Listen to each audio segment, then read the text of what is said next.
The gap between astrology content consumption and astrology practice is the gap between astrology that actually helps you live a more fulfilling soul-aligned life and astrology that might as well be another Instagram reel that you're scrolling at 5 p.m. because you're bored. So today I want to talk about how we go from astrology content consumer, which is entertaining but not really helping us, to astrology practitioner, someone who knows how to take astrological information and use it to max out their potential and live a purpose-driven life.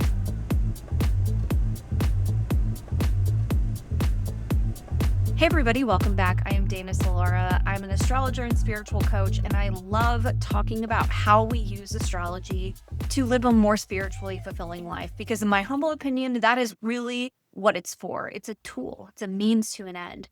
And I think the biggest issue with people not being able to use astrology in that way is forgetting that truth. They're thinking that astrology is an end in itself, that by just listening to this information, somehow by, I don't know, like spiritual osmosis or something, this cosmic intel will help me have a better life. If you truly want to use astrology to live up to your potential, to understand your soul's purpose, and to actively walk the path to that purpose, you do have to go beyond just passively consuming content. Now, it's not anyone's fault that this is where we're at. I think this is a byproduct of the world we live in.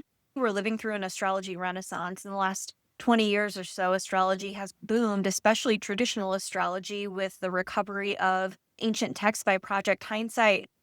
And that's incredible. The byproduct of that truth and that reality is we have a ton of content creators. We have a ton of teachers. There are so many people that you can learn astrology from, which is fabulous for someone who wants to learn about astrology.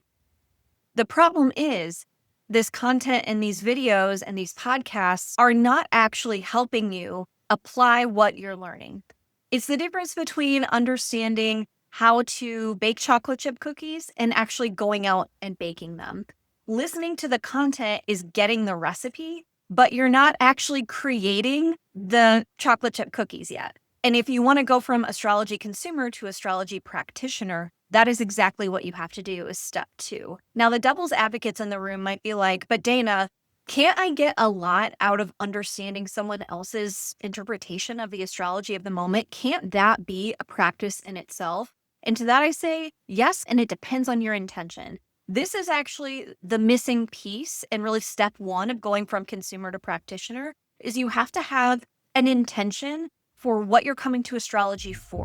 So for example, there are many astrologers who do weekly or even daily general horoscopes and forecasts.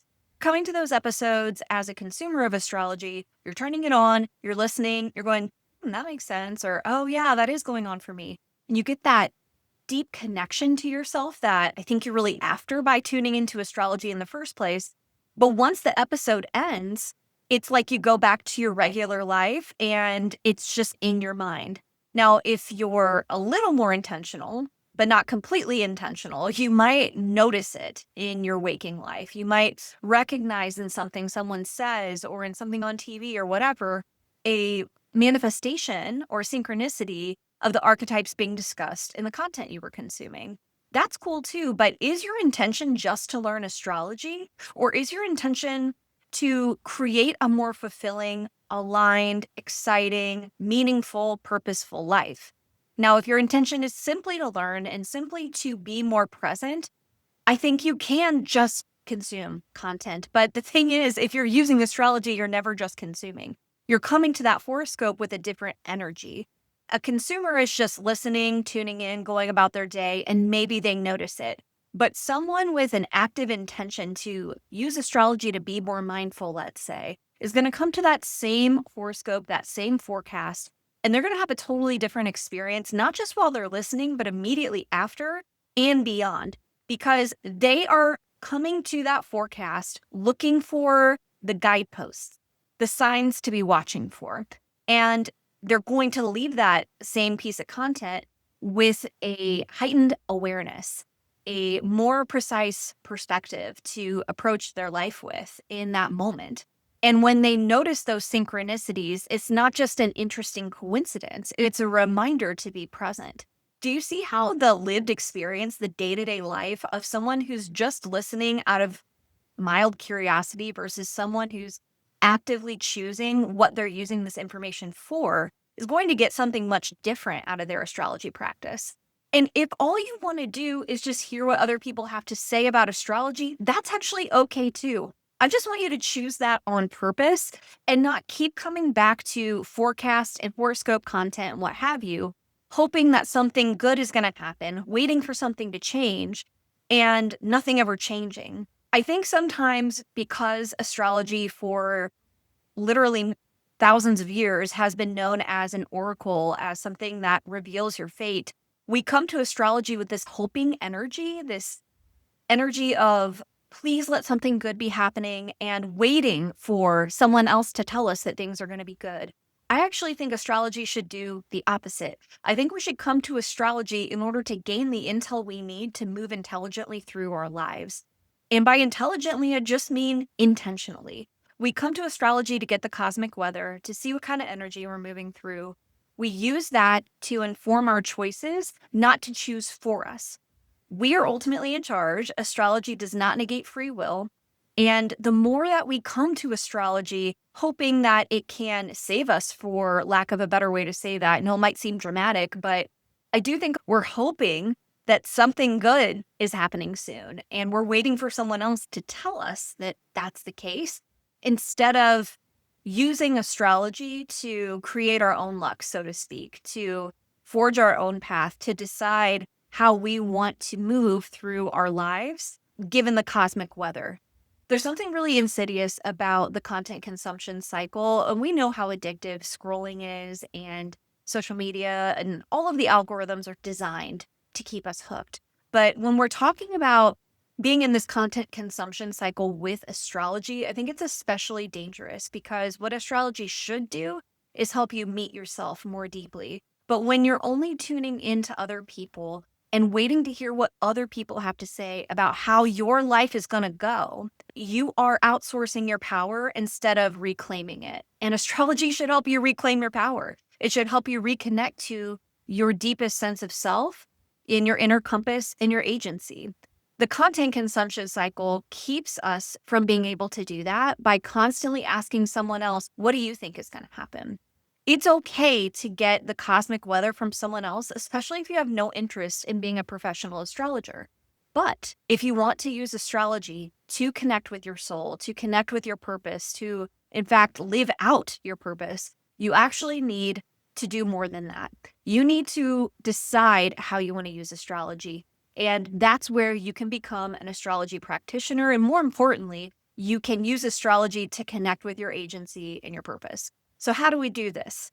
Choose an intention. What do you want to use astrology to help you do? What I think is so helpful about setting an intention is that it narrows the field, because astrology is an incredibly vast body of knowledge. You could truly study it for the rest of your life and still not know everything. So if you know that you're trying to deepen your self-awareness, you can focus pretty much exclusively on understanding the birth chart, which is a much different field of study than understanding the current astrological weather. You don't need to be listening to astrology forecast content 5 days a week if you're trying to understand yourself through the lens of your birth chart. Because look, we all only have 24 hours in a day. And even the most avid astrology lover is not going to have an hour or maybe even a half hour a day. It's important that we don't overwhelm ourselves and burn out with our astrology practice. And an intention can help dramatically with this. As I said earlier, an intention also, most importantly, helps you focus what you're trying to do with the information. So in this example of studying your birth chart for deeper self-awareness, I can use that intention to develop a plan, to say, all right, for the next 6 weeks, I'm going to explore a different facet of my birth chart. This week, I'm going to explore my sun sign. This week, I'm going to explore my moon sign. Or maybe you're starting right at the beginning and you're like, I want to understand how to read a circle chart. Then I'm going to understand the symbolism of the planets, and then the signs, and then the houses, and then I'm going to look at my birth chart. You can really easily create a plan when you know what the whole point behind what you're doing is. Now let's talk about how you actually do this, how you create an astrology practice. It's as simple as choosing your intention and creating a ritual around your astrology practice. And I don't mean anything elaborate. I really just mean a set of things you do in a specific order that feels special and useful and important to you. You do not have to do a daily ritual. The most important thing about your astrology ritual is that it is suitable for your intention, obviously, and that it fits into your life. There's no shoulding here. There's no, I need to spend this much time and I need to do. Don't do that to yourself. Make it something that is sustainable for you. Now, not everyone is going to want or need a daily practice, but I'm going to share my daily practice with you so that you can try it, see if you like it, and you can modify it too if you want. So my intention for this daily practice is to wake up and orient myself in a spiritual perspective. I have found for myself, it's extremely important to start my day off on the right foot. I must have a moment of Zen in the morning where I connect to that higher perspective. And astrology is an incredible way to do that. So what I do is I wake up, I get my coffee ready, and I do a 10 to 15 minute breathwork session. Then I check my horoscope for the day with Astrology, a tool I've created for my astrology practice. And then I take a look at my transits. And from that information, I get a sense of the kind of day that I'm moving through. From there, I take a look at my to-do list and I decide based on how I'm feeling in that moment and based on what's going on cosmically, if the to-do list still makes sense. Normally, what happens for me is I realize I've overscheduled myself. This is Mercury and Pisces problems. So I give myself an opportunity to use my spiritual grounding, to use all of that good gratitude I just built with my breathwork practice and the cosmic intel I just got from my transits and my horoscope to refine the to-do list if need be. From there, I set an intention for the day and I try to make it as specific as possible. So for example, I'm recording this August 11th, and on August 9th, Uranus in the sky was exactly square my natal Mercury. I've been feeling this massively leading up to the date of exactitude. I've been waking up a lot. I haven't been sleeping well. I've been very mentally overwhelmed. I felt very busy. And so my intentions lately have been a lot about grounding, relaxing, and resting, about talking it out when I need to, and doing things that I know will help me feel better given what I'm experiencing with Uranus square Mercury. So checking in with the cosmic weather first thing in the morning, it doesn't just tell me what's going to happen later in the day. It helps me recognize what's already going on. It deepens that connection to myself before the day has even begun. So that's what I do in the morning. And it might sound like a lot, but it takes me maybe 5 minutes total, 10 if I feel like journaling or writing a little bit more than a single line intention. Now, the last part of this process is very important and most people skip it. It's reflecting at the end of the day. So I like to look back at what I wrote in the morning and just write some bullets about what was going on for me that day, what showed up, especially when it wasn't what I thought. One of the most beautiful things my astrology practice has given me is the awareness that my anxiety is running the show a lot more than I realized, because often when I look at transits that are coming up, my mind goes to the worst case scenario. And that's because I live with anxiety. So this may not be the case for everyone, but I've definitely had a lot of conversations with clients and other astrologers. And I know that astrological anxiety is a real thing. When you start to document not just your intentions, but your reflections, you start to understand that your worst fears are almost never the case. And that astrology and the way that it manifests is so much different than you would have guessed. You have this deeper level of connection and respect for the universe and your place in it. So I find especially the reflection part of my daily practice to be incredibly grounding, not just in the moment, but later on. It's incredibly cool to look back at a transit that's happened before and see your old journal entries, to see what happened the last time this came through, and to see how your intentions played out or didn't.